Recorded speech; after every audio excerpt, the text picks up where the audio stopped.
Sinusulong ni DILG Secretary John Vic Remulla na bawasan ang kasalukuyang bilang ng general sa Philippine National Police.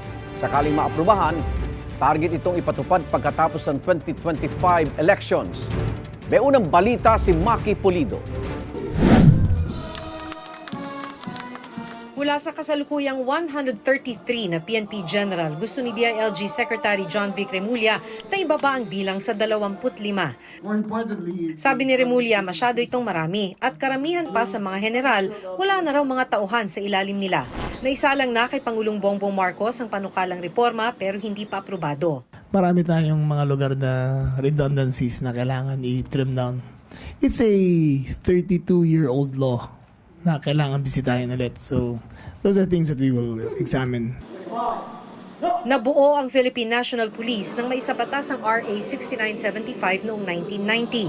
Kailangan itong maamyendahan para maipatupad ang panukalang reforma. Kabilang sa mga gusto niyang pag-aralan ang proseso ng promotion sa PNP na dahilan ng pagdami ng mga general. They function on civil service rules na every 3 years ang promotion. So, kung qualified sila, promoted sila to make it 5 years para mas mabagal ang promotion ng mga... Kasi nagiging top-heavy nga eh.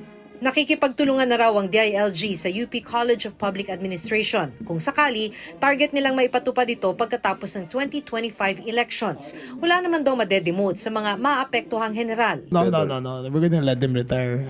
Kinukuha pa namin ang pahayag ng PNP. Para sa security analyst na si Chester Cabaza, napapanahon ng mag-restructure ang PNP. PNP na kasi ang mangunguna sa internal threats o mga banta sa seguridad mula sa loob ng bansa na pinangunahan ng Armed Forces of the Philippines ng matagal na panahon. Mas makakatipid din anya ang gobyerno sa babayarang pensyon ng mga magre-retiro. Pag marami kang mga general, syempre dahil matataas din ang mga sahod nila kapag nag-retire na sila, most likely, of course, mataas din yung pension na ibibigay sa kanila.